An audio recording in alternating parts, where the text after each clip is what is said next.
जी page number बोलिए sir, आलोक जी query बोलिए, unmute करके बताइए। Page number 56, derivative securities.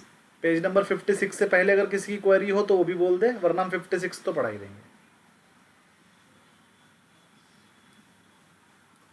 Sir आपको मैसेज भी भेजा है, उसमें सब लिखा है। नहीं नहीं, आपको दोबारा बताने पड़ेंगे, वहां पर नहीं देख सकते। क्वेश्चन पेज नंबर 56 पे जा रहे हैं सब।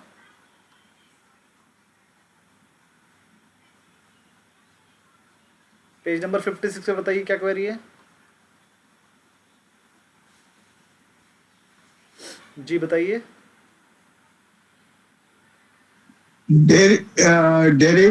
हाइब्रिड डेरिवेटिव सिक्योरिटीज का है, फ्यूचर कॉन्ट्रैक्ट्स, उससे ऊपर hedging risk and speculation, options contracts, swaps, hybrid securities. ये debt security, bond and fix income instrument में ये वाला डेरिवेटिव सिक्योरिटी, ये वाला पेज नंबर 56 के स्टार्टिंग में। हाँ जी, म्युनिसिपल बॉन्ड्स के नीचे। हाँ, थोड़ा सा पढ़ा देते हैं इस वाले कॉन्सेप्ट को। डेरिवेटिव सिक्योरिटीज क्या है? डेरिवेटिव, पहली बात तो मैं बताऊं, ये फ्यूचर कॉन्ट्रैक्ट है, कैश नहीं है, आपके कोर्स में नहीं है, फिर भी हम पढ़ा देते हैं, बेसिक पेपर में आ जाता है। Financial contract derived from underlying asset. Underlying asset क्या होता है जरा वो समझ लेते हैं पहले। देखिए, आपने क्या किया, एक गोल्ड का फ्यूचर लॉन्च किया। गोल्ड का इस टाइम मार्केट प्राइस है मान लीजिए 1,50,000।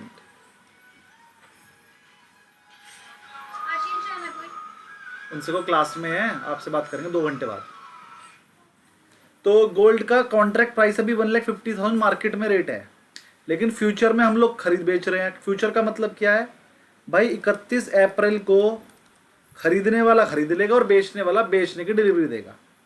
तो हम उसकी परचेजिंग तो आज ही कर रहे हैं, पेमेंट तो उसकी आज ही लगा रहे हैं, कॉन्ट्रैक्ट तो आज हो रहा है, लेकिन डिलीवरी होगी 31 अप्रैल को। जब एक फ्यूचर डेट पे डिलीवरी होती है तो इसे हम फ्यूचर कॉन्ट्रैक्ट बोलते हैं, फ्यूचर कॉन्ट्रैक्ट या फिर डेरिवेटिव। अब जो डेरिवेटिव कॉन्ट्रैक्ट होता है उसकी वैल्यू एक अंडरलाइंग एसेट पे डिपेंड करती है। किस पे? गोल्ड का फ्यूचर होगा तो उसकी वैल्यू गोल्ड पे डिपेंड करेगी, क्रूड ऑयल का फ्यूचर होगा तो उसकी वैल्यू क्रूड ऑयल पे डिपेंड करेगी। तो जिस चीज पे उसकी वैल्यू डिपेंड करती है उसी को बोलते हैं अंडरलाइंग एसेट।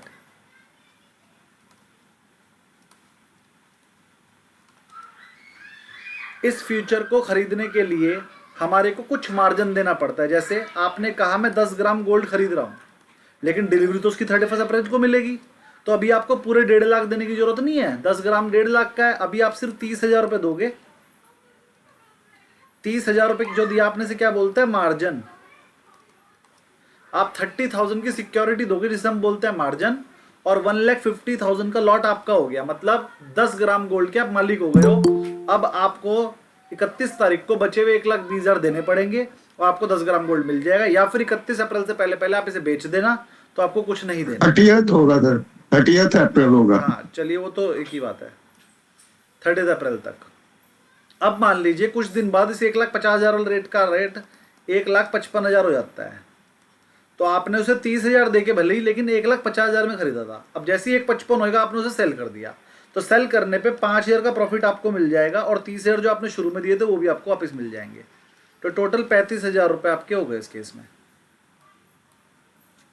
तो आपको 35,000 रुपये मिल जाएंगे। 30,000 तो हमारा ऑलरेडी डिपॉजिट है, वो वो भी तो वापस, 5,000 का प्रॉफिट होगा। हाँ तो 35,000 मिल जाएंगे ना आपको, 5,000 का प्रॉफिट मिल जाएगा, और जो ऑलरेडी डिपॉजिट है वो भी वापस मिल जाएगा। जब आपने खरीद ही नहीं रखा तो सिक्योरिटी किस बात की? आपने 30,000 रुपीज दे के मार्जिन 1,50,000 का गोल्ड बुक कर लिया था। अब जब वो 155 हो गया तो आपको 5,000 प्रॉफिट के भी मिल जाएंगे और 30,000 की सिक्योरिटी भी फ्री हो जाएगी आपकी, तो 35,000 आपके अकाउंट में वापस आ जाएंगे। तो अल्टीमेटली 1.5 लाख की ट्रेडिंग करने के लिए आपके अकाउंट में सिर्फ 30,000 की जरूरत है, और 30,000 से आपने सीधे 5,000, जो कि बनता है लगभग 20%। ये हो सकता है आप 20% ये एक ही दिन में कमा लो। तो फ्यूचर ट्रेडिंग में क्या होता है, आपको मार्जिन ट्रेडिंग बोलते हैं फ्यूचर ट्रेडिंग को, क्योंकि इसमें आपको लोन मिल जाता है। 1.5 लाख की चीज खरीदने के लिए आपको सिर्फ 30,000 देने पड़ते हैं, तो इसीलिए इसे margin trading, fund based trading, है ना, और इसे लिवरेज ट्रेडिंग भी बोला जाता है। लिवरेज ट्रेडिंग मतलब लोन वाली ट्रेडिंग। तो मेरे को हिसाब से आपको अंडरलाइन क्या होता है समझ में आ गया होगा। Underline future contract, derivative contract समझ में आ गया होगा। मार्जिन क्या होता है वो समझ में आ गया होगा, और फ्यूचर कॉन्ट्रैक्ट कैसे वर्क करता है समझ में आ गया होगा। अगर इन 3-4 वर्ड्स में अभी कोई कंफ्यूजन है तो आप पूछिए। क्लियर है? ठीक है, वेरी गुड। इसमें क्वेश्चन क्या आता है सर? कुछ भी आ सकता है सर। मार्जिन क्या होता है तो आप बताओगे, डेरिवेटिव कॉन्ट्रैक्ट को खरीदने के लिए स्टार्टिंग में जो मनी आपको पे करनी पड़ती है, टोटल कॉन्ट्रैक्ट का जो पार्ट पे करना पड़ता है उसे मार्जिन बोलते हैं। अंडरलाइंग एसेट आ सकता है कि एक गोल्ड फ्यूचर की अंडरलाइंग एसेट क्या होगी तो आप बताओगे गोल्ड। एक क्रूड फ्यूचर की अंडरलाइंग एसेट क्या होगी तो आप बताओगे क्रूड ऑयल। रिलायंस के फ्यूचर की अंडरलाइंग एसेट क्या होगी तो आप बताओगे रिलायंस का शेयर। जिस चीज का फ्यूचर होगा वही अंडरलाइंग एसेट होगी। जी तिवारी जी, आपकी क्वेरी बोलिए। विनोद तिवारी जी।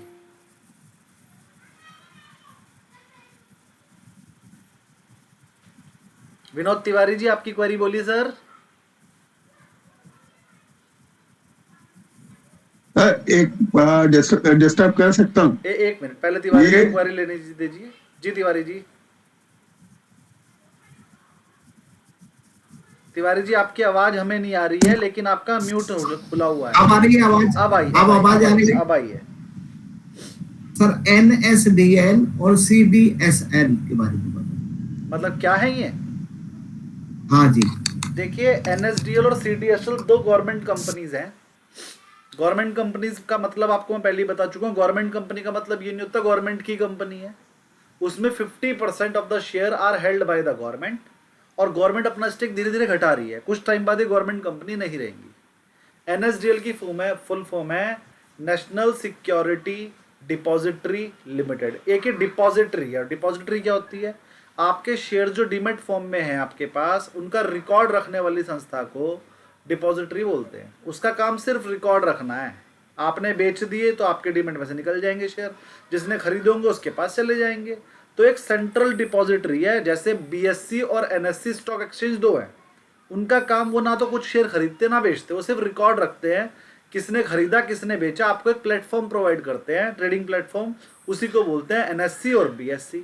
उस NSE BSE के प्लेटफॉर्म का यूज करके एंजल ट्रेडिंग, जीरोधा ट्रेडिंग, ये वो उसी प्लेटफॉर्म का यूज करके आपको ट्रेडिंग करवाते हैं। वो ब्रोकरेज कंपनियां हैं, और उस ट्रेडिंग करवाने की आपको ब्रोकरेज मिलती है। NSE और BSE भी आपको सुविधा दे रहे हैं सॉफ्टवेयर की, तो उसके बदले आपसे जब भी आप शेयर खरीदते हो और बेचते हो उस पर चार्ज लगाते हैं, डिलीवरी चार्ज, ये चार्ज वो चार्ज, ये उनकी इनकम है। ब्रोकरेज जो मिलती है वो ब्रोकरेज कंपनियों को मिलती है। अब NSDL और CDSL क्या करते हैं? मैंने 3 बातें बताई हैं। पहला, NSE और BSE आपकी ट्रेडिंग करवा रहे हैं, वो सिर्फ सॉफ्टवेयर दे रहे हैं।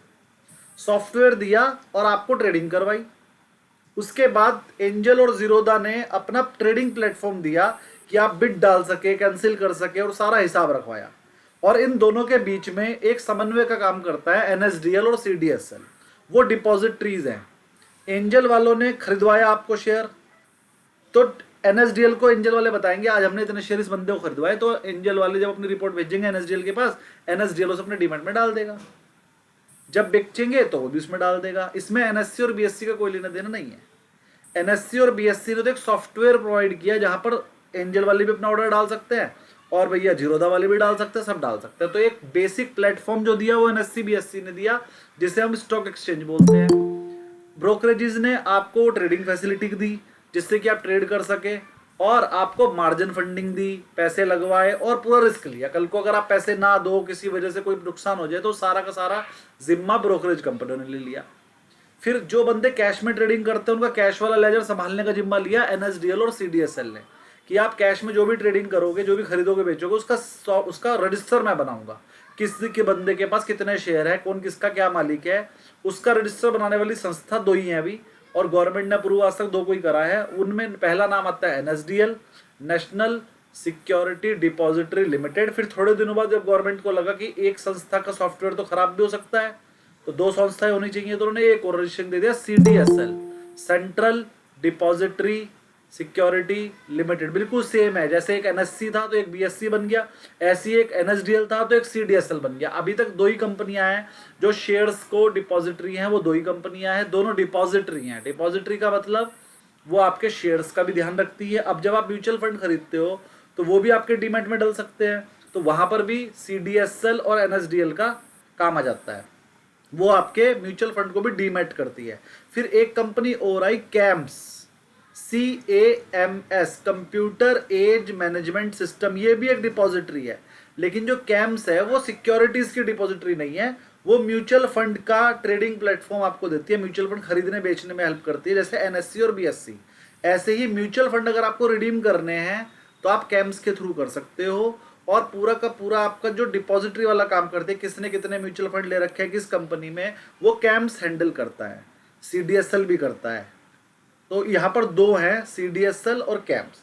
तो इसका मतलब क्या है, एनएसडीएल सिर्फ शेयर्स कर रहा है, कैम्स सिर्फ म्यूचुअल फंड कर रहा है, सीडीएसएल दोनों कर रहा है। हो सकता है आगे आगे एनएसडीएल भी म्यूचुअल फंड करने लगे, हो सकता है आगे आगे कैम्स भी शेयर करने लगे, लेकिन शेयर करने के लिए पहले उसे सेबी से अप्रूवल लेना पड़ेगा। सीडीएसएल ने ले रखा है, केफिनटेक ने भी ले रखा है, वो आपको ट्रेडिंग प्लेटफॉर्म देता है। तो हर तरह की अप्रूवल ले रखे, जिसको जो अप्रूवल मिल जाती है वो आगे बढ़ जाता है। गवर्नमेंट को लगता है मुझे अप्रूवल देनी है, उसके कुछ रूल बनाए हुए हैं, तुम्हारी 10,000 करोड़ की कैपिटल होनी चाहिए, तुम्हारा 1 लाख करोड़ का टर्नओवर होना चाहिए। वो अप्रूवल इतनी ईजी नहीं है, इसलिए ज़्यादा कंपनियों को नहीं मिल पा रही। जब गवर्नमेंट को लगेगा और देनी चाहिए तो वो और भी देंगी।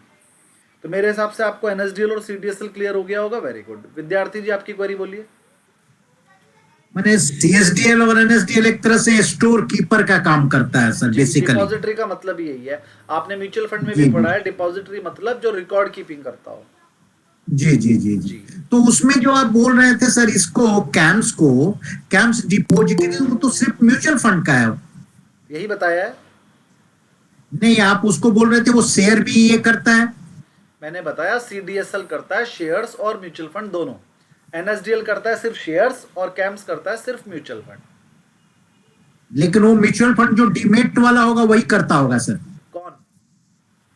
ये जो सीडीएसएल आप जो बता रहे हैं। हाँ, सीडीएसएल म्यूचुअल फंड सिर्फ डीमैट वाला, अगर आप डीमैट में डाल देंगे तो सीडीएसएल उसे करता है, और कैम्स बिना डीमैट वाले करता है। सर आपने उस दिन एक भेजा था अपना निफ्टी 28 तारीख वाला, ट्रेड एंड अर्न वाला, ये फ्यूचर का, उसको थोड़ा देखकर बताएंगे सर कि वो क्या है, थोड़ा समझ में आ जाए। अभी जो निफ्टी चल रही है वो 24,500 के आसपास, 24,300 के आसपास चल रही है। मैंने 23,300 पे निफ्टी के 6 फ्यूचर खरीद लिए थे, मतलब निफ्टी खरीद ली थी, कॉल नहीं खरीदी थी, निफ्टी ही खरीद ली थी। वो 1 रुपए पे 1 रुपए देती है, और मैंने 6 लॉट खरीद लिए थे। उस टाइम मैं आप सबको कह रहा था कि घर में जितना पैसा है सारा लगा दो, और मेरा भी सारा लगा हुआ था। मैंने आपको बोला भी था इस टाइम मैंने घर का 1-1 रुपया लगाया हुआ है, तो उस टाइम मैंने 1-1 रुपया लगा दिया था। मैंने 6 लॉट खरीदे, 1 लॉट खरीदने में 2.5 लाख से 3 लाख रुपए लगते हैं। मैंने 6 लॉट खरीदे, 18 लाख रुपए लगा दिए। माने एक लॉट में 65 होते हैं, एक लॉट में 65 शेयर्स होते हैं, तो 3 लिखा हुआ है। हाँ, आइटम तो वो है कम से कम 18 लाख रुपए का, लेकिन वो 3 लाख देने से मिल जाता है। तो मैंने 3 लाख देके 6 लॉट खरीदा, 18 लाख रुपए देके 1.5 करोड़ का माल खरीदा, और वो 1.5 करोड़ के माल पे मुझे पिछले 10 दिन में आज की दिन 3.5 लाख रुपए बच रहे हैं। लेकिन वो 3.5 लाख बचाने के लिए मैंने अपनी जेब से 18 लाख लगाए थे। तो मतलब मैं पिछले 10 दिन में 20% के प्रॉफिट में हूँ। 18 लाख लगा के आज की डेट में मुझे 3.5 लाख बच रहे हैं। अब गिफ्ट निफ्टी 300 पॉइंट ऊपर दिखा रहा है, तो यानी कि कल को जब मंडे को खुलेगा 300 पॉइंट और ऊपर खुलेगा। 300 पॉइंट और ऊपर खुलने का मतलब है कि मेरे को लगभग 100 पॉइंट पे 36,000 रुपये बचते हैं, तो 300 पॉइंट पे 1 लाख रुपए और बच जाएंगे, 4.5 हो जाएंगे वो। ठीक है, तो आप तो मजेदार खिलाड़ी है सर, आप ये जानते हैं पूरा, इसलिए तो आपको लॉस इसमें तो बताया था लगा दो पैसे, मैंने थोड़ी अकेले लगाए थे। मैंने आपको भी बताया था कि मैं लगा चुका हूं, आप भी लगा लीजिए। अब कंफर्म कॉल दे रहा हूं, मुंह से बोल के बता रहा हूं रिकॉर्डेड उस लाइन पे कि भैया लगा दो पैसा, लगा दो पैसा, मैं खुद ही बोल रहा हूं। अब इससे ज्यादा क्या बताऊं?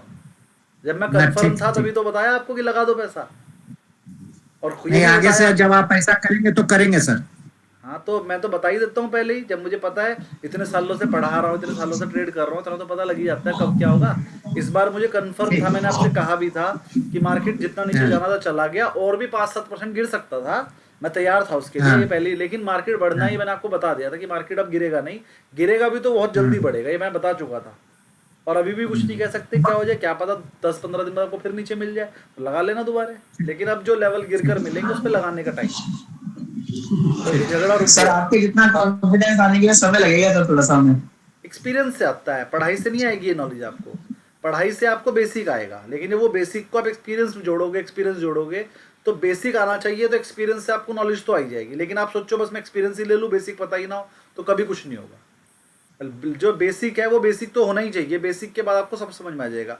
चलिए पेज नंबर 56 के बाद आलोक जी अगली क्वेरी बताइए, कौन से पेज पे है? सर केफिनटेक क्या करता है सर? के फिनटेक तो आपको ट्रेडिंग करवाता है, जैसे एंजल करवाता है, और ट्रेडिंग करता भी है, जैसे वेल्थ मैनेजर्स करते हैं, ट्रेडिंग प्लेटफॉर्म करते हैं, वो आपकी तरफ से ट्रेडिंग करता भी है। Page 61 floating rate derivative debentures और 64 जीडीआर 61 अंडरलाइन शेयर। पहले 61 पहले पे। 61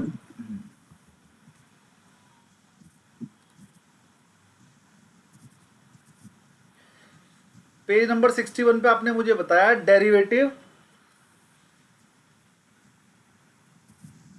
क्या बताया सर?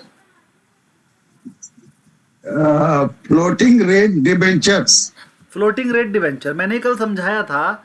डिवेंचर दो तरीके के होते हैं, एक जिस पे कंपनी बताती है भैया मैं तो 10% ब्याज दूंगी, ये तो हो गया फिक्स रेट डिवेंचर, कंपनी ने आपको रेट पहले ही बता दिया कि मैं 10% दूंगी। और एक वो कहती है कि मैं आपको जो रेट दूंगी ना, जो भी आरबीआई का रेट चल रहा होगा उससे 1% एक्स्ट्रा दूंगी। तो यहाँ पर अब उन्होंने फिक्स नहीं करा रेट, उन्होंने किसी चीज पे उसे डिपेंडेंट कर दिया कि भैया जो भी, मान लो उसने कहा जो भी इन्फ्लेशन का रेट होगा उससे 2% एक्स्ट्रा दूंगी, तो मतलब इन्फ्लेशन तो ऊपर नीचे होती रहेगी, तो इंटरेस्ट रेट भी ऊपर नीचे होता रहेगा। उसे बोलते हैं चेंजिंग रेट, मतलब फ्लोटिंग रेट। फ्लोटिंग रेट का मतलब चेंजिंग रेट। तो ऐसे ही उसने बोल दिया आरबीआई का जो भी रेट होगा, 61 था ना, हाँ, तो ये फ्लोटिंग डिवेंचर 61 था। हाँ 61 फ्लोटिंग डिवेंचर समझ में आ गया, मैंने कल भी समझाया था। Interest rate varies based on the market condition, कोई ना कोई कंडीशन बता दी जाती है, जैसे आरबीआई के रेट से 1% ऊपर देंगे। अब अगर आरबीआई का रेट 5% तो 6% मिलेगा, आरबीआई ने पर रेट घटा के 4 कर दिया तो हमारे डिवेंचर का रेट भी घट के 5 हो जाएगा। आजकल जो होम लोन मिल रहे हैं वो भी फ्लोटिंग रेट पे मिल रहे हैं, आपको 9% पे होम लोन मिलता है, कल को आरबीआई ने रेट कम कर दिया 25 पैसे, तो आपका होम लोन का रेट भी 25 पैसे कम हो जाता है अपने आप, है ना। तो उसे बोलते हैं फ्लोटिंग रेट। और एक होता है भैया एक बार 12% पे दे दिया बस, अब आरबीआई चाहे 15 कर दे चाहे आरबीआई 5 कर दे, आपका 12 ही रहेगा, तो वो 12 का 12 ही रहेगा, होता है फिक्स रेट। तो रेट दो तरीके के होते हैं, एक फिक्स रेट डिबेंचर, एक floating rate debenture. Fix rate debenture इस पर रेट सेम रहेगा, डिबेंचर इंटरेस्ट मिलने का। फ्लोटिंग रेट डिबेंचर वो डिपेंडेंट होता है किसी चीज पे, उसके हिसाब से ऊपर नीचे होता रहेगा। मेरे हिसाब से ये कंसेप्ट क्लियर हो गया होगा आपको। नेक्स्ट बोलिए पेज नंबर और क्या बताना है? 64 page number GDR 64 GDR underline shares IDR। तो देखिए जीडीआर और आईडीआर तो पहले समझाया था, याद नहीं है? अनम्यूट कीजिए पहले।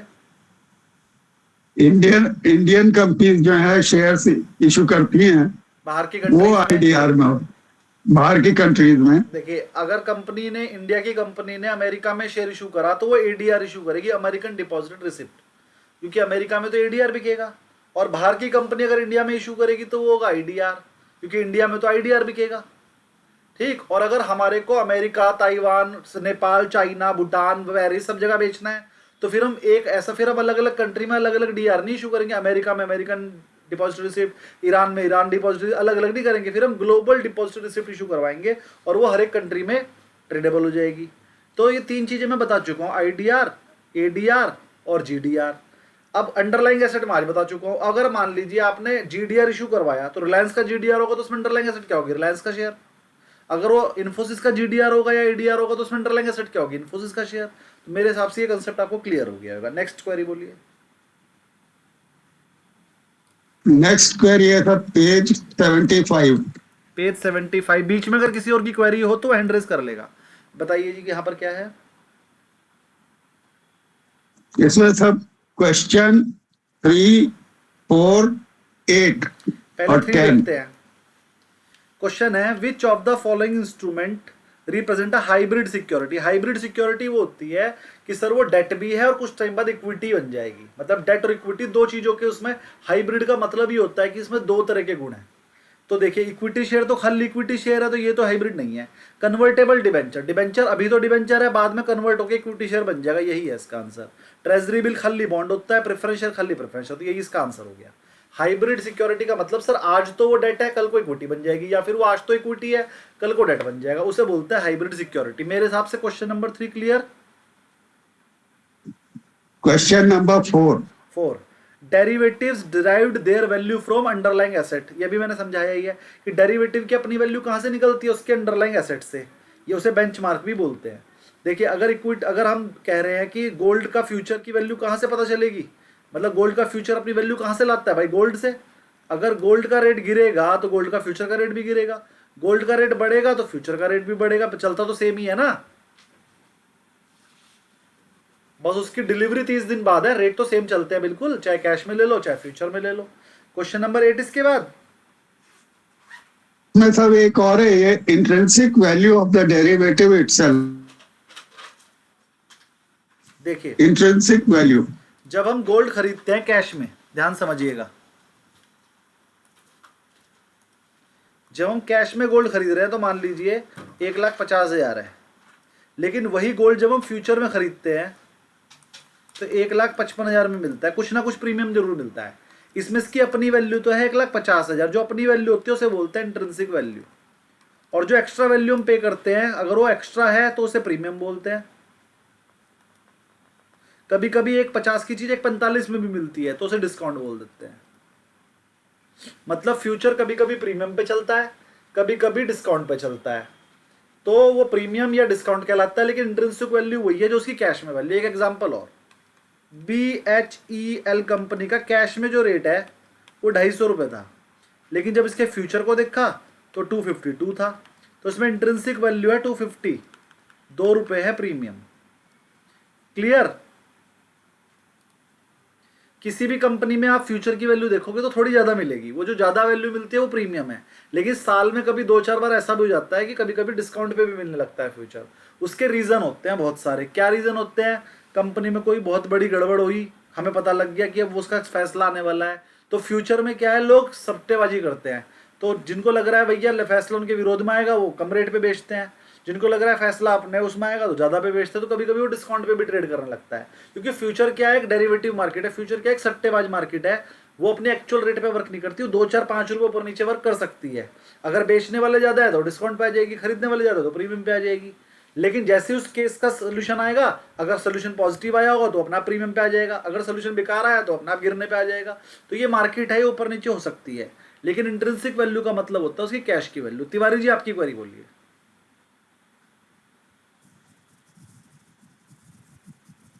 विनोद तिवारी जी आप अनम्यूट होकर अपनी क्वेरी बताइए, आवाज नहीं आ रही है हमें। सर अब आवाज आ रही? अब आ रही है। 74 नंबर के पेज पे 14 नंबर का क्वेश्चन है, which share can be repurchased by 74, issuing. एक मिनट, 74 पे अभी हम नहीं आए हैं, अभी हम हैं सर 74 पे ही है, बताइए कौन सा है। Question number 14। 14? जी सर। 14 से पहले 8 देख लेते हैं एक बार, फिर 14 देखते हैं। नहीं 8 तो सर उनका 75 नंबर के पेज पे है, तो 14 कहाँ है? 14 74 पर है। 74 पे। 74 पेज नंबर पे 14 आ जाइए।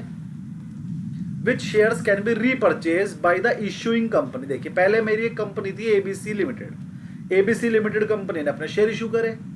अब which share can be repurchase, वही शेयर अगर कंपनी को रीपरचेज करना है लेटर डेट पे तो वो कौन सा हो सकता है, जरा ध्यान समझिए। इररिडीमेबल प्रेफरेंस शेयर होता है जो कभी भी रिडीम नहीं होगा, मतलब उसकी पेमेंट तो कभी होगी ही नहीं, तो ये आंसर नहीं है। दूसरा रिडीमेबल प्रेफरेंस शेयर, नाम से ही पता चल रहा है ऐसा शेयर जो कभी ना कभी रिडीम हो जाएगा और पहले ही लिखा होता है इतने साल बाद रिडीम हो जाएगा, यही इसका आंसर है, redeemable preference share. Bonus share भी कभी रिडीम नहीं होते क्योंकि वो इक्विटी शेयर होते हैं और वो कभी भी रिडीम नहीं हो सकते, और राइट शेयर भी इक्विटी शेयर ही होते हैं, वो भी कभी रिडीम नहीं हो सकते। इसका आंसर होगा रिडीमेबल प्रेफरेंस शेयर। जब रिडीमेबल प्रेफरेंस शेयर आपको कल पढ़ाया था तो डेफिनेशन में ही बताया था वो रिडीमेबल होता है। रिडीमेबल मतलब पेमेंट हो जाएगी, रिडीम हो जाएंगे, पेमेंट हो जाएगी। जी बताइए क्या समझ में नहीं आया था आगे? सर इसका मतलब विप्रो अभी जो दे रहा है सर वो भी वही है? नहीं, विप्रो जो कर रहा है उसने रिडीमेबल प्रेफरेंस शेयर इशू नहीं करे थे, उसने इक्विटी शेयर इशू करे थे। इक्विटी शेयर वैसे तो कभी भी रिडीम होते ही नहीं है, लेकिन हम बीच में मीटिंग करके उनका बाय बैक कर सकते हैं। रिडीम नहीं कर रहे हम, बाय बैक कर रहे हैं, वो बाय बैक हो रहा है। इक्विटी शेयर का हमेशा बाय बैक होगा, प्रेफरेंस शेयर का हमेशा रिडम्पशन होगा। रिडम्पशन और बाय बैक होती एक ही चीज है, लेकिन जो चीज हमें पहले से पता थी 10 साल पहले और 10 साल बाद कर रहे हैं, उस वर्ड को बोल लेंगे कॉमर्स की लाइन में रिडम्पशन। और जो चीज हमें एकदम से पता लगी, सरप्राइज भैया हम रिडम्पशन करेंगे, तो रिडम्पशन नहीं बोलेंगे उसे बोल लेंगे बाय बैक। बाय बैक बोलते हैं उसे। दिनेश रावत जी क्वेरी बोलिए। सर मिल गया आंसर, इंटरेस्टिंग वैल्यू के बारे में पूछना चाह रहा था सर। ठीक है, अब क्वेश्चन नंबर 8 पे आ जाते हैं। कौन से पेज पर? 75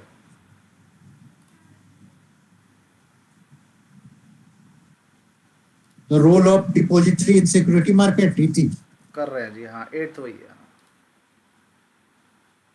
टाइम से आया करे सर क्लास में, एडमिट करते हुए तो याद नहीं रहता फिर। Question number 8 page number 75। The role of a depository. Depository का मतलब तो आपको समझ में आ गया, CDSL NSDL की बात हो रही है।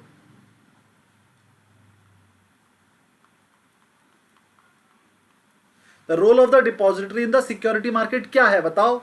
रिकॉर्ड मेंटेन करना, किसकी सिक्योरिटी किसकी है, कौन से कितने शेयर किसके हैं। ये बी आंसर है। Maintain record of security in electric form. आप जो भी कैश में शेयर खरीदते हैं वो कब खरीदे, कब बेचे, किसके हैं, कौन ऑनर है, ये सब रिकॉर्ड कौन रखता है? NSDL और CDSL। चलिए नेक्स्ट क्वेरी बोलिए सर। Question number 10। इसी पेज पे। अब फॉरवर्ड हाँ कॉन्ट्रैक्ट। है इस। हाँ ये रहा। हाँ फॉरवर्ड कॉन्ट्रैक्ट मतलब डेरिवेटिव कॉन्ट्रैक्ट, फ्यूचर कॉन्ट्रैक्ट को बोलते हैं। क्या होता है, कैसा होता है? तो स्टैंडर्डाइज टर्म देखिए, इसका क्या होता है फॉरवर्ड कॉन्ट्रैक्ट। एक तो फिक्स होती है इसमें पहले से क्वांटिटी, फिक्स क्वांटिटी होती है, हम अपनी मर्जी से नहीं कर सकते। जैसे आपको निफ्टी दिखाई मैंने, वो 65 फिक्स है, मुझे 65 ही लेने पड़ेंगे, मैं 66 नहीं ले सकता। मैं लॉट्स उसके 1 2 3 4 5 6 ले सकता हूँ, लेकिन लेने 65 के मल्टीपल में ही पड़ेंगे। तो एक तो उसमें स्टैंडर्डाइज होता है, बिल्कुल ठीक, कस्टमाइज स्टैंडर्डाइज होता है। ठीक है। फॉरवर्ड, अच्छा हाँ, फ्यूचर कॉन्ट्रैक्ट और फॉरवर्ड कॉन्ट्रैक्ट में एक डिफरेंस है, वो बता देता हूँ पहले।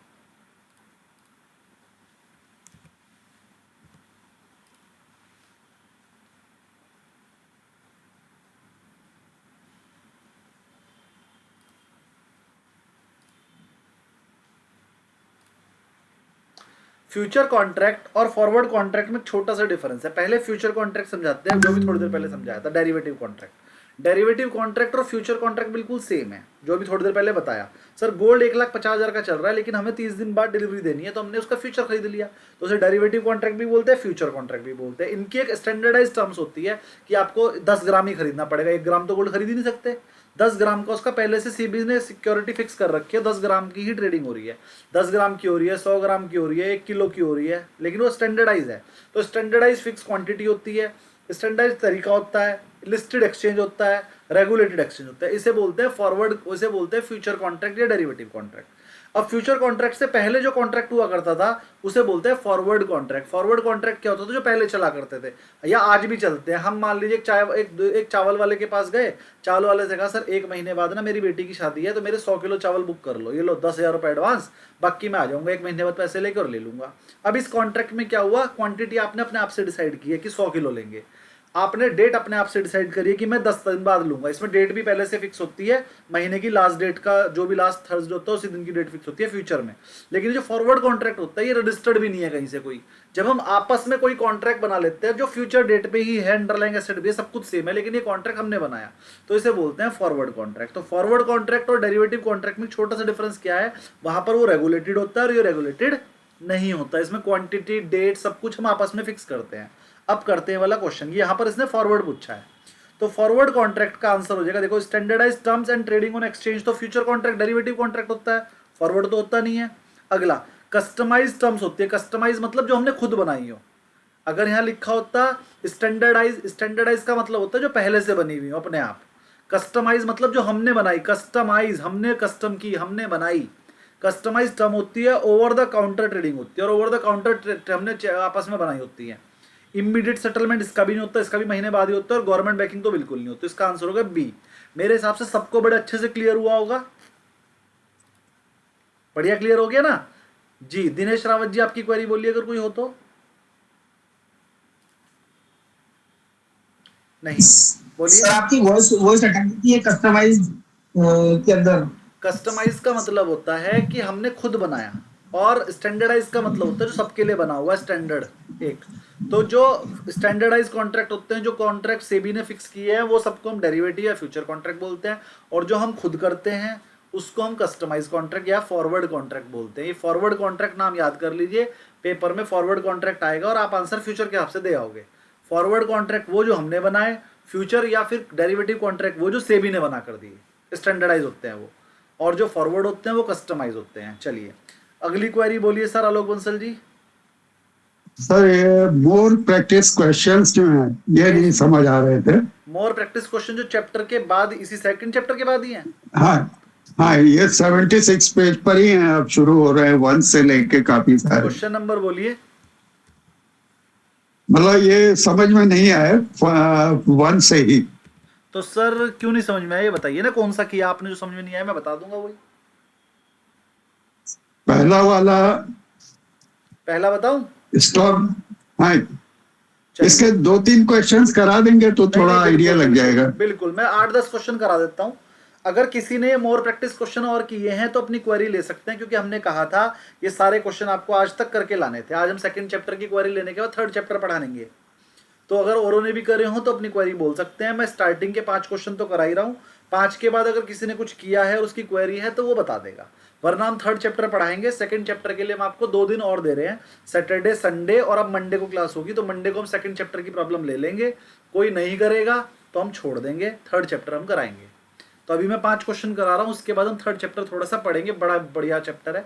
और 5 क्वेश्चन मैं कराता हूँ, उसके बाद अगर कोई क्वेरी होगी तो वो भी ले लेंगे। पहला न्यूमेरिकल क्वेश्चन है, इसलिए थोड़े से टफ लगे हैं, लेकिन ध्यान से पढ़ोगे तो हो जाएंगे। देखिए, एक स्टॉक ब्रोकर था। स्टॉक ब्रोकर क्या करता था, 50 पैसे बोलते हैं, 0.5% को बोलते हैं 100 रुपए में 50 पैसे की ब्रोकरेज लिया करता था। उन बोथ, बाय करो चाहे सेल करो, मैं 50 पैसे लूंगा 100 रुपए में। एन इन्वेस्टर बाइज 1000 शेयर उसने बाय करे, 1000 शेयर बाय करे और 50 रुपए का एक बाय करा, तो टोटल कितने हो गए, 50,000।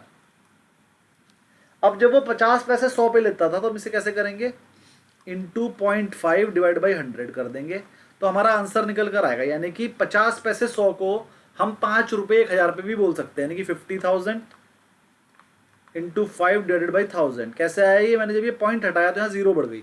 जिनकी मैथ्स अच्छी है वो कर लेंगे इस क्वेश्चन को। आंसर आया 250 रुपये। तो हमें समझ में आ गया, उसने 250 रुपये लिए। अब उसने क्या पूछा, आगे क्वेश्चन पढ़ते हैं। अब जब उसने 50 रुपए के हिसाब से खरीदे तो उसकी 250 रुपये कमीशन बनी। बाद में उसने उसे 55 रुपये के हिसाब से बेच दिया। तो जब 55 रुपये के हिसाब से बेचा होगा तो 1000 शेयर बेचे होंगे 55 रुपये के हिसाब से, तो 55,000 आए होंगे। इंटू 5 डिवाइड बाई 1000 किया हमने, तो ये अब की बार 275 की ब्रोकरेज दी। तो टोटल ब्रोकरेज कितनी दे दी, 525। यहां तक अगर किसी को समझ में नहीं आया तो जरा बोलिए।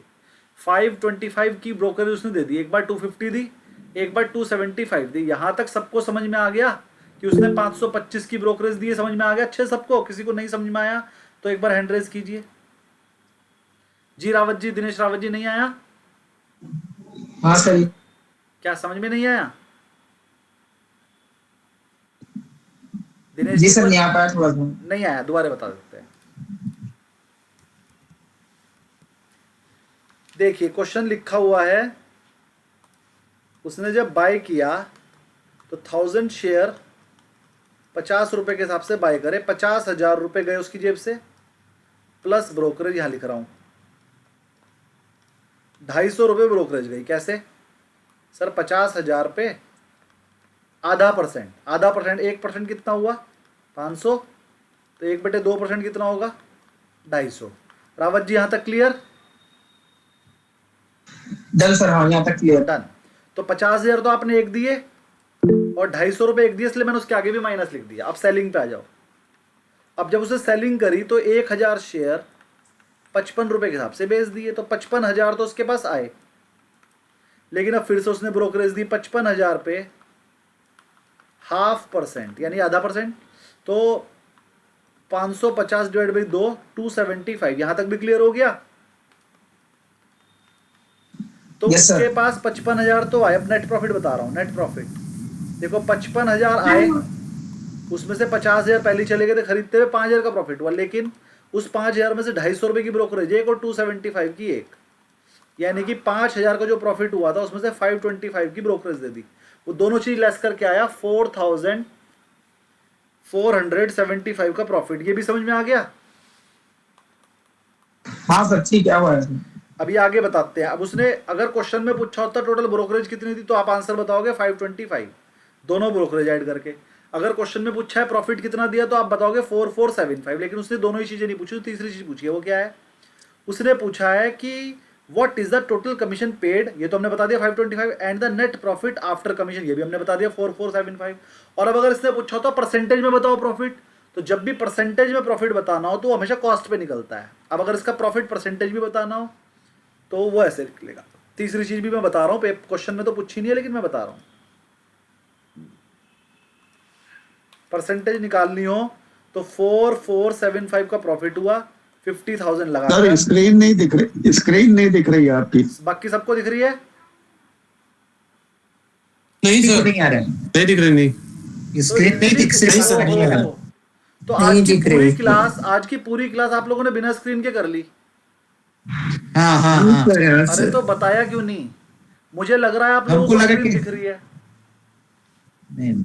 रिकॉर्ड हो रहा है ना सर? हाँ रिकॉर्ड तो हो गया। इसलिए सर समझने में भी थोड़ा इश्यू आ रहा था, ये स्क्रीन नहीं दिखेगी। तो बताना था ना सर कि जो आप बोल रहे हो लिखा हुआ, अगर मेरा पेन ना दिख रहा हो तो बता दिया करो स्क्रीन नहीं दिख रही है।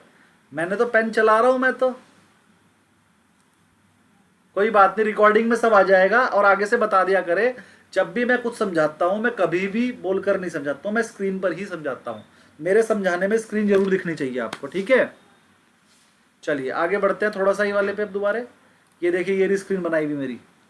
तो मैंने बाय बताया, आपने बाय किया 50,000 पे, 100 इंटू 50 50,000, और 250 की आपने ब्रोकरेज दी। तो 50,000 का 1% कितना हुआ? 500, और 500 का हाफ 250, तो आधा परसेंट निकल गया 250। ऐसी सेल की आपने 55,000 पे, 275 की ब्रोकरेज दी। तो अल्टीमेटली नेट प्रॉफिट हो गया आपको 55,000 माइनस 50,000 5,000 का, और उसमें से ये 525 की ब्रोकरेज लेस करी तो 4,475। अब इसी की जब परसेंटेज निकालनी होगी तो 4,475 प्रॉफिट ऊपर लिखोगे, नीचे कॉस्ट लिखोगे, इंटू 100 कर दोगे, और यहाँ परसेंटेज निकल कर आ जाएगी। वो जो भी होगी वो आप कैलकुलेट कर लोगे।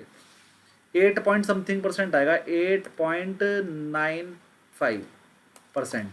तो ये परसेंटेज भी निकल गई अगर पेपर में हो तो। मेरे हिसाब से क्वेश्चन नंबर 1 सबसे मेरी क्लियर। स्क्रीन नहीं आ रहा है। अरे सर अब तो आ रहा होगा, देखो आ रहा है ना? नहीं नहीं, आ रहा है, नहीं आ रहा है, आ रहा है, आ रहा है। आ रहा है भाई, अब तो आ रहा है। आ रहा है सर बेटा। नहीं नहीं अब तो आ रहा है, मैंने भी देख लिया। देखो जिसका नहीं आ रहा है ना, चलो, थोड़ी देर में आ जाएगा, वरना रिफ्रेश कर दो, वरना तो लेफ्ट करके दोबारा ज्वाइन कर लीजिए, आ जाएगा। चलिए क्वेश्चन नंबर 1 क्लियर सबको बढ़िया से? रावत जी बोलिए, दिनेश रावत जी नहीं सर, बोलिए। क्लियर। क्लियर है।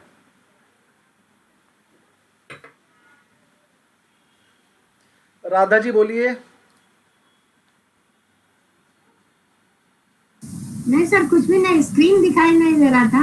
Just I want to tell you that's all. चलिए कोई बात नहीं, आप तो हैंड रेस कर दिया करें बार बार। आपका नाम लेने से हम राधे माँ को, राधे को याद कर लेते हैं। या हाँ तो आप तो भगवान करते के रहिए। नाम। जी जी जी।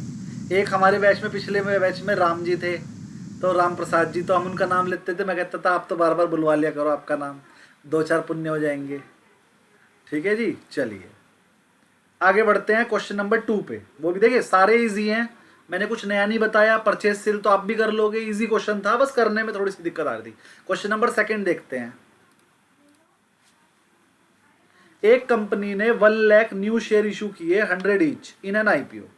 कंपनी ने 1 लाख शेयर इशू किए और 100 रुपए का एक इशू किया, तो मतलब कंपनी ने 1 लाख शेयर करे, 100 रुपए का 1 करोड़ रुपए आ गए होंगे कंपनी के पास। अब कंपनी जब आईपीओ इशू करती है तो उसे किसी ना किसी कंपनी के थ्रू इशू करती है, उसे बोलते हैं अंडरराइटर। अंडरराइटर कोई ना कोई बैंक होता है, तो उस अंडरराइटर वो अपनी फीस भी लेता है। तो अंडरराइटिंग एंड अदर फीस लगी 2% ऑफ द प्रोसीड। तो उसने कहा भैया जितने पैसे आपके पास आएंगे उसके 2% तो मैं ही ले लूंगा। तो 1 करोड़ रुपए उसके पास आए, उसका 2% तो उसने ले लिया। 1 करोड़ का 2% हुआ 2 लाख।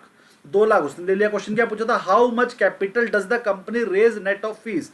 कि कंपनी के पास फीस देने के बाद कितने पैसे आए। अरे 1 करोड़ में से 2 लाख उसने ले लिए, 98 लाख आए, क्वेश्चन खत्म। सर वो 10 लाख है जहां आप 1 लाख पढ़ रहे नहीं हैं। नहीं नहीं, शेयर। क्वेश्चन का आंसर गलत है। 10 करोड़ है, 10 करोड़ है नहीं वो। नहीं नहीं नहीं सर, मैं बताता हूँ। अच्छा ये पहले, अच्छा 10 लाख है, ओ शिट, नंबर सबसे ऑफ पहले शेयर 10 लाख 1 लाख। 1 लाख पढ़ रहे हैं। कोई बात नहीं, 10 लाख इंटू 100। कोई बात नहीं, 1 0 की गड़बड़ है। अब में 10 का गुणा हो जाएगा। हाँ हाँ, 10 lakhs इंटू 100 करोगे 10 करोड़ हो जाएगा। 10 करोड़ का 2% निकालोगे तो वो 20 lakhs ले लेगा, और वो 20 lakhs 10 lakhs इसमें 10 करोड़ में से लेस करोगे तो 9 करोड़ 80 lakhs आ जाएगा। तो बस जीरो का ध्यान रखना, पेपर में दोनों आंसर लिखे मिलेंगे, 9 करोड़ 80 लाख भी मिलेगा और 98 lakhs भी मिलेगा। आपने जीरो गिन के लगानी है सही से। तो ये वाला क्वेश्चन तो बड़ा इजी था, ये तो वर्बली हो गया, बस एक जीरो का ध्यान रखना है। मुझे लगता सर है अंडरराइटर क्या होता है? हाँ जी, सर अंडरराइटर क्या होता है? अंडरराइटर बताया ना, जब कंपनी अपना आईपीओ लाती है, अपने शेयर बेचती है, तो शेयर बेचने के लिए किसी को अपॉइंट करना पड़ता है। रूल है ये कि आप अपने शेयर के लिए एक अंडरराइटर अपॉइंट करो, जो आपको ये गारंटी देता है कि आपके शेयर बिकेंगे ही बिकेंगे, नहीं भी बिके तो मैं खरीद लूंगा। तो ये गारंटी कौन देता है? ये गारंटी देता है अंडरराइटर। सर अंडरराइटर तो इंश्योरेंस सेगमेंट में चलता है ना, नहीं, इसमें बैंक चलता होना है जरूरी है। अंडरराइटर। बैंक अंडरराइटर होता है, जो कि अंडरराइट का मीनिंग तो वैसे ही होता है जो रिस्क को अंडरराइट कर ले, जो रिस्क कैलकुलेट कर सके। लेकिन यहाँ पर अंडरराइटर का मतलब होता है शेयर इशू करते समय एक रिस्क होता है कि हो सकता है आपके शेयर बिके ही ना, तो उसके लिए एक अंडरराइटर अपॉइंट कर लिया जाता है कि भैया बेचने की जिम्मेदारी तेरी है। तो वो एक रेट ऐसा कैलकुलेट कर देता है कि अगर सारे बिक गए तो उसे कमीशन मिलेगी, नहीं बिके तो वो पैसे देगा। तो पैसे देगा इसलिए तो वो बैंक ही हो सकता है, सिर्फ बैंक को ही आप अंडरराइटर बना सकते हैं। जब भी कोई आईपीओ आता है उसके पीछे कोई ना कोई बैंक जरूर होता है जो उसे अंडरराइट कर रहा होता है। आप चेक करना, कोई ना कोई फाइनेंशियल इंस्टीट्यूशन जरूर होगा। जी विद्यार्थी जी, क्वेरी बताइए। सर ऐसा कोई हिस्ट्री में ऐसा हुआ है क्या कि अरे कभी जितने कोई भी शेयर IPO बिका ही नहीं? हाँ हाँ हुआ है, क्यों नहीं हुआ। तो कौन सा सर बताएं जरा ये स्टोरी। चलिए मैं बताता हूँ। पहले क्या, देखो अब छोटा सा समझ लीजिए, चलो स्टोरी पे जाते हैं। एक स्टोरी सुनाने में भी आपको भी बड़ा मजा आता है सुनने में। स्टोरी बता देते हैं चलिए। जब आप कंपनी तक पढ़ेंगे, सर आपकी स्टोरी से सीखने को समझने को बहुत कुछ मिलता है, अरे इसलिए स्टोरी ये तो सारे बैच में बोलते हैं। राधा जी बताएंगी आपको। राधा जी सही हूं ना मैं? सर बोलिए सर। हाँ, जो हम स्टोरी नहीं, बताते हैं वो story मजेदार भी- होती है, हर बैच में बोलते हैं ना ये तो। कौन सा स्टोरी चाहिए सर? नहीं नहीं, जो हम स्टोरी स्टोरीज बताते हैं, जानकारी मिलता है सर। विद्यार्थी जी म्यूट। हम जो बीच बीच में जब कोई कंसेप्ट आ जाता है नया, तो फिर मैं उस पर एक स्टोरी सुना देता हूँ आधे घंटे की। तो वो वाली Yes. स्टोरी सबको ही पसंद आती है हर बैच में।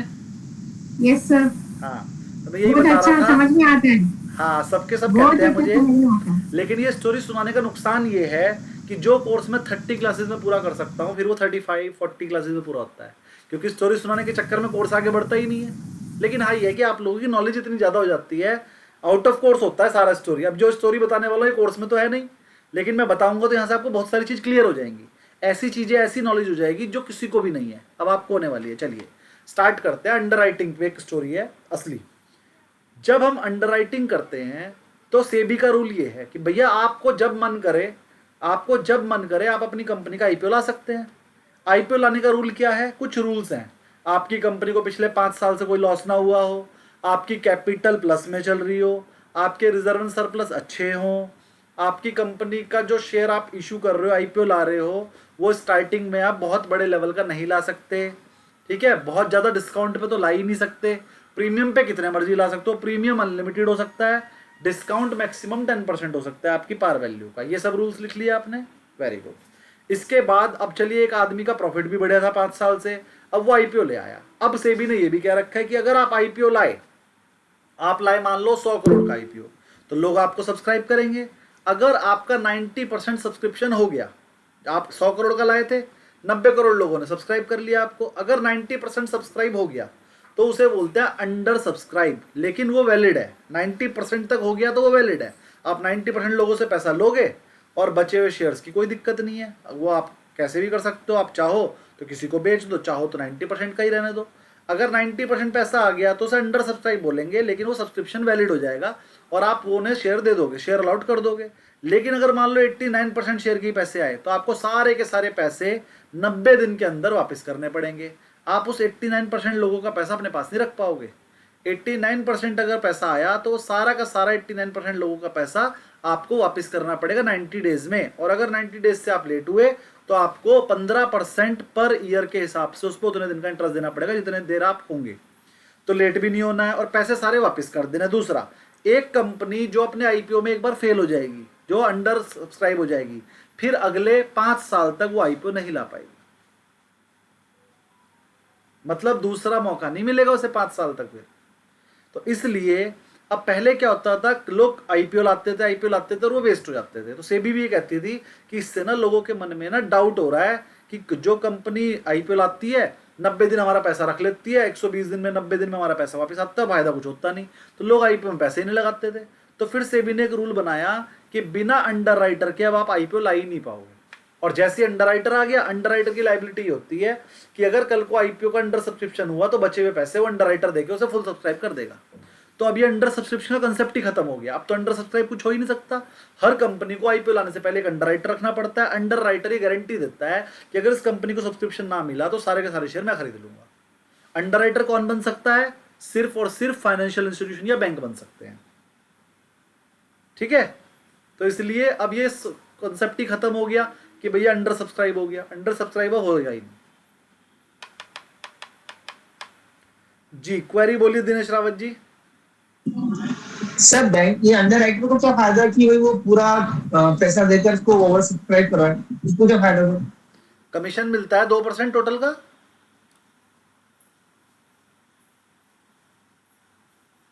अच्छा सर, ये जो कोई कंपनी जब आईपीओ लाती है और अंडर राइटर वो सब देखता है और जो उसके मैनेजर होते हैं, तो किसी कंपनी का कितना टर्नओवर होना चाहिए? क्या 5 साल तो प्रॉफिट होना चाहिए, लेकिन मान लीजिए किसी का 5 करोड़ सेल है, टर्नओवर है, तो वो भी आईपीओ ला सकता है क्या? अब मैं इस क्वेश्चन पे भी चलो एक कंसेप्ट नया आ गया। आपने सुना होगा 3 तरह की कंपनी होती है। एक होती है शॉर्ट एंड मीडियम एंटरप्राइजेस, एक होता है लार्ज, और एक होता है मतलब बड़े लेवल का। तो एक हो गया शॉर्ट, एक मीडियम, और एक स्मॉल, एक मीडियम, एक लार्ज। जो स्मॉल कंपनीज होती हैं उनका टर्नओवर 10 करोड़ से कम होता है। तो 10 करोड़ से कम वाली कंपनियां भी अपना आईपीओ ला सकती है। आईपीओ लाने से मतलब ये नहीं है कि आईपीओ ही लाना है, वो अपने शेयर बेच सकती है। तो छोटी कंपनी होती है 10-10 करोड़ की, वो आईपीओ नहीं लाती, वो एंजल इन्वेस्टर को पकड़ लेती है, वही देता है उन्हें 1.5 करोड़ रुपया। उन्हें आईपीओ लाने की जरूरत क्या? आईपीओ लाने में खर्चे ज़्यादा है। आईपीओ लाने के सेबी से अप्रूवल लो, अंडर राइटर रखो, ऑडिट कराओ, 5 साल तक प्रॉफिट होना चाहिए। अब स्मॉल कंपनीज तो अपने शेयर डायरेक्ट एंजल इन्वेस्टर को बेच देती है। 10% स्टेक उठा के एंजल इन्वेस्टर को बेचा, 1-2 करोड़ का एंजल इन्वेस्टर मिल ही जाता है। ठीक है, तो स्मॉल कंपनीज को आईपीओ लाने की कोई जरूरत नहीं है, वो तो डायरेक्ट एंजल इन्वेस्टर को भेज देते हैं। लेकिन अगर वो आईपीओ लाना भी चाहें तो ला सकती हैं। अभी थोड़े दिन देखो आते रहते हैं, जब आप आईपीओ वाली विंडो में देखो स्मॉल एंड मीडियम कंपनीज मिलेगी, टोटल मिलाकर आईपीओ 40 करोड़ का है, टोटल मिला के आईपीओ 20 करोड़ का है। ऐसी कंपनी उसका भी आईपीओ आता है, लेकिन किसी को अच्छा, पता हाँ नहीं याद चलता। है, एमएसएमई वाली कंपनियां जो होती है, MSME वाली एमएसएमई। कंपनियां, तो छोटी कंपनियां भी आईपीओ ला सकती है, बड़ी भी, लेकिन छोटी कंपनियां ज्यादातर आईपीओ नहीं लाती हैं क्योंकि वो डायरेक्ट एंजल इन्वेस्टर को ही भेज देती हैं स्टेक। मुझे लगता है आपके क्वेश्चन का आंसर आपको मिल गया है। नेक्स्ट क्वेरी विद्यार्थी जी आप जहाँ पे की थी, चलिए इसके बाद कोई क्वेरी किसी की, या फिर मैं क्वेश्चन नंबर 3 करवा दूं? सर एक लास्ट क्वेश्चन था जी सर, अंडर राइटर का अंडर राइटर की जो कमीशन है 2% वो फिक्स होता है? सर नहीं, अब मैं बताता हूँ। अंडर राइटर की कमीशन पे भी एक कैप लगी हुई है, वो उससे ज्यादा नहीं हो सकती, वो है 2.5%। इक्विटी शेयर के केस में मैं एक बार चेक कर लेता हूँ, क्योंकि मैंने ये पढ़ाई करी थी आज से 2007 में, 2007 में पढ़ा था, तो उस टाइम का डेटा तो 2.5% और 2.5 और 5% था। डिबेंचर के केस में 2.5% और इक्विटी के केस में 5% मैक्सिमम कमीशन यही हो सकती है। लेकिन आज का डेटा क्या है मुझे पता नहीं, मैं गूगल सर्च करता हूँ आपके लिए और बताता हूँ।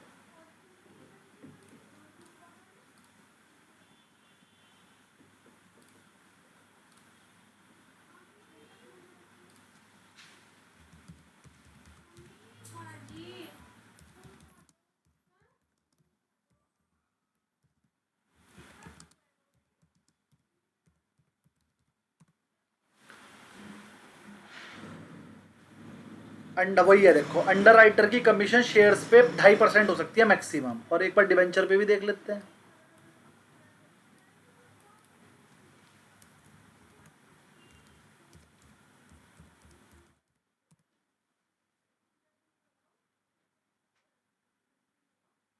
डिबेंचर पे भी 2.5 हो गई, पहले इक्विटी पे 5 हुआ करती, अब दोनों पे 2.5 कर दी। क्लियर? सर इसमें एक मेरा नया कंफ्यूजन ये हो गया कि जैसे हम आईपीओ लाते हैं तो उस पर तो कमीशन वाला समझ गया, डिबेंचर डिबेंचर जो लाया जाता है उसको क्या बोला जाता है सर?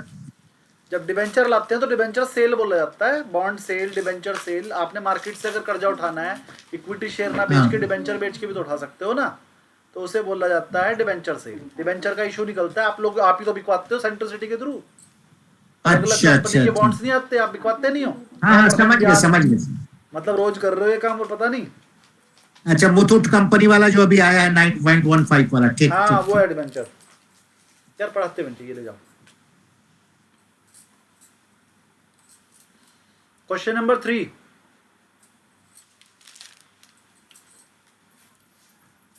अगला क्वेश्चन भी बहुत बढ़िया है।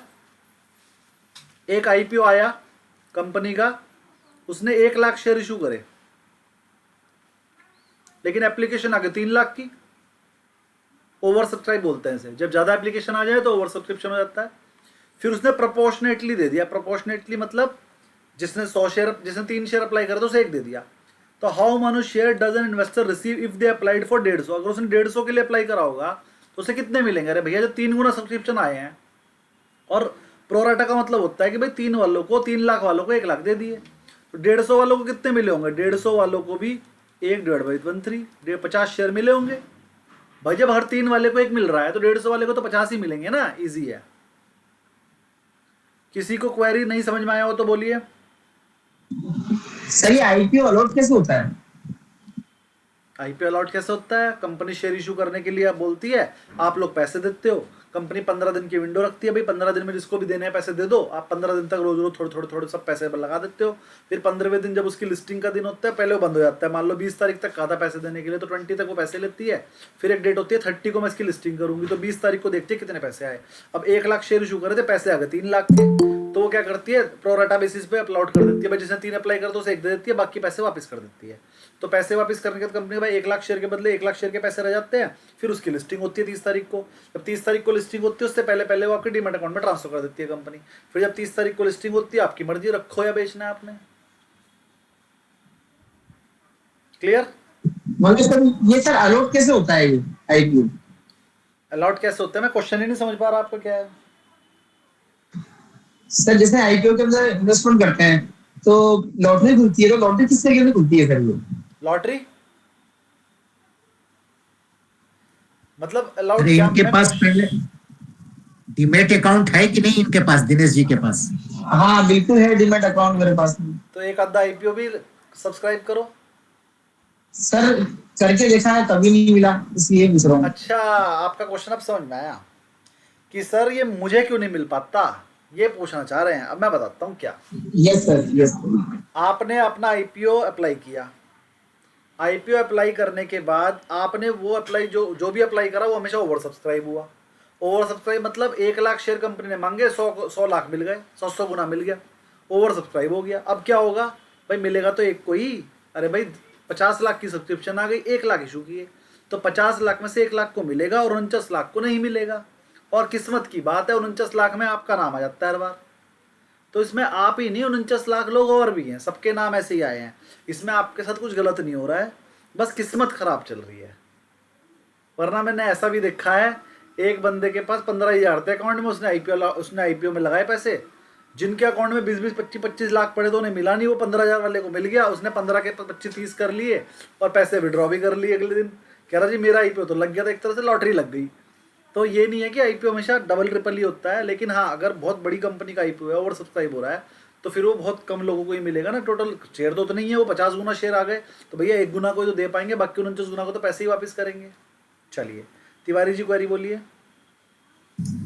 सर मैं ये कह रहा था कि प्रोराटा बेसिस तो अब अलॉट नहीं करते थे, इस समय तो लॉटरी सिस्टम अलॉट करते हैं। नहीं, 2 तरीके से हो सकता है। अगर मान लीजिए प्रोराटा किया तो उस प्रोराटा के केस में क्या होगा? जिसने 4-5 लॉट मांगे होंगे उसको तो प्रोराटा दे सकते हैं। अब मान लो दिनेश जी जैसा जो 1 ही लॉट मांग रहा है उसे आधा लॉट थोड़ी देंगे, तो 1 वालों को तो कैंसिल ही करना पड़ता है। तो 2 तरीके से होता है अलाउड। आधे बंदों को तो प्रोराटा दिया जाता है। अब जिसने 10 लॉट मांगे हैं उसे एक तो देना ही पड़ेगा ना, तो आधे बंदे जिन्होंने एक से ज़्यादा अप्लाई करे हैं उन्हें प्रोराटा दिया जाता है कुछ, और जिन्होंने एक ही किया है उन्हें भी सबको मना नहीं किया जाता, उनकी लॉटरी निकाल दी जाती है कि 100 में से 5 को तो दे ही दो। तो ये कंपनी डिसाइड करती है मुझे कैसे देना है, लॉटरी से देना है, प्रोराटा देना है, वो कंपनी डिसाइड करती है।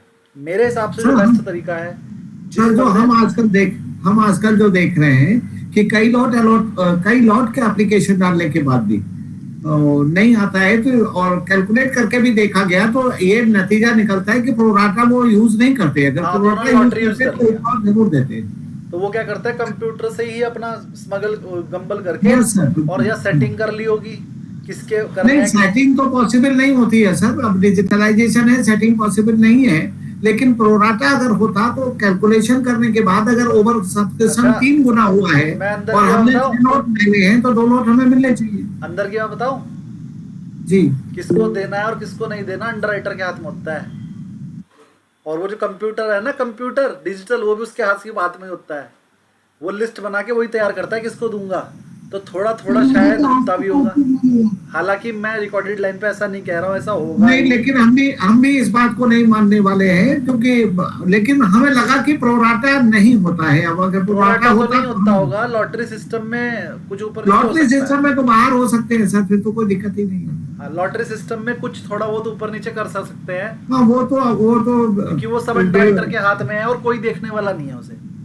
ये तो विकास प्राधिकरण का वाले भी से भी प्लॉट ऐसे थोड़ी मिलता है वो हाँ, भी। अब जब वहां पर लॉटरी सिस्टम में आपको प्लॉट मिल सकता है तो ये तो कुछ भी नहीं है। चलिए खैर, सब पर्चियां फ्रिज में रख देते हैं और मटका बंद करके कहते हैं जो ठंडी वाली पर्ची है वो निकाल लेना। हाँ। आंख भी बंद कर लीजिए फिर भी ठंडी पर्ची तो पता लगी जाएगी ना हाथ से। जो निकलवानी होती है वो पर्ची 1 घंटे पहले फ्रीजर में रख देते हैं। बिल्कुल सही कह रहे हैं आप। दिनेश रावत जी बताइए। सर मेरे सवाल का जवाब दे दिया आपने कि अगर अंडर राइटर से व्यवस्था कर ली जाए तो आईक्यू हो सकता है। नहीं, मैं ऐसा नहीं बोल रहा हूँ, मुझे ऐसा डाउट है। हम कोई क्लियर नहीं बोल रहे, किसी पे इल्जाम नहीं लगा रहे हैं, मुझे सिर्फ डाउट है। नहीं, डाउट सर। किसी को भी हो सकता है।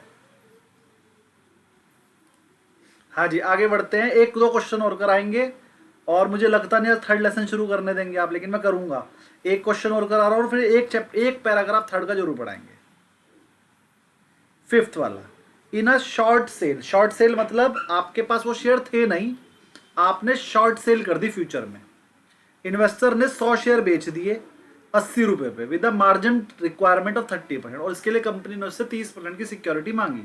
तो बस वो ये पूछ रहा है, बस 30% बता दो भाई कितना होगा। अरे 100 शेयर 80 रुपए आपसे बेचे 8000 के, उसका 30% निकाल दो, 2400 रुपये मार्जिन होगा। चलिए, तो मेरे हिसाब से ये क्वेश्चन भी आपको समझ में आ गया, और अगर आप सारे क्वेश्चन करेंगे तो आपको बड़ा मजा आएगा, क्योंकि सोल्यूशन नीचे गिवन है।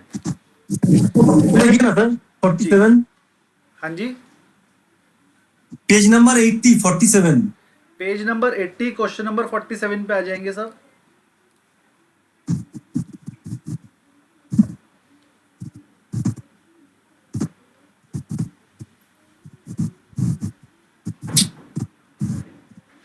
एक मिनट, जरा ये हैंग हो गया थोड़ा सा।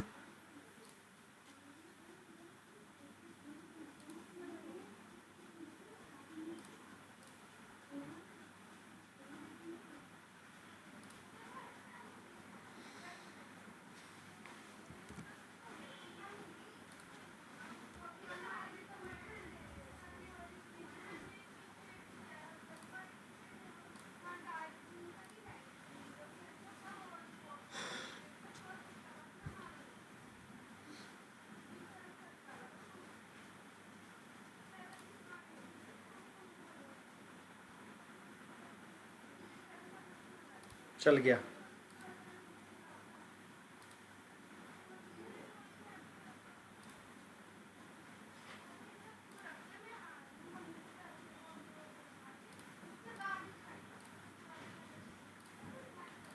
सबको स्क्रीन दिखाई दोगी कि पेज नंबर 47 पे आ जाते हैं आप।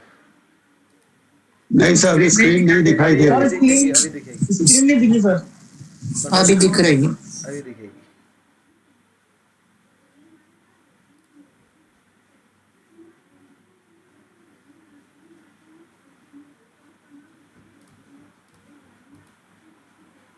ये चल क्यों नहीं रहा?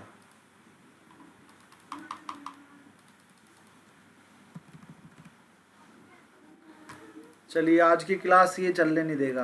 क्वेश्चन नंबर 47 बताइए जी क्या लिखा है, आप बताइए क्या लिखा है 47।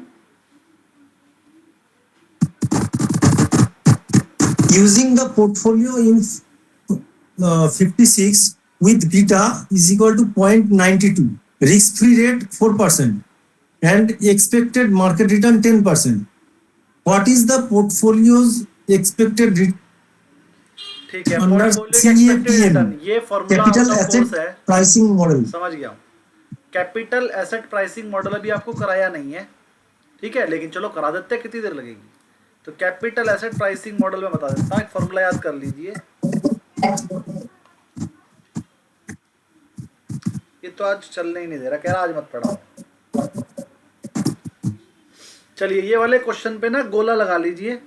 कैपिटल एसेट प्राइसिंग मॉडल मैंने आपको कराया नहीं है, लेकिन फिर भी अगर आपने करना है तो उसका फॉर्मूला होता है, फॉर्मूला नीचे सोल्यूशन में लिखा हुआ है, वो याद कर लीजिए और उस फॉर्मूले से इसका आंसर निकाल दीजिए। ये कैपिटल एसेट प्राइसिंग मॉडल जो थर्ड लेसन आपको कराने वाले हैं इसमें आ जाएगा। तो थोड़े बहुत क्वेश्चन पहले वाले में आ गए होंगे, कोई बात नहीं, तो हम करा देंगे थर्ड में आपको। कैपिटल एसेट प्राइसिंग मॉडल आपको अगले चैप्टर्स में पढ़ने को मिल जाएगा।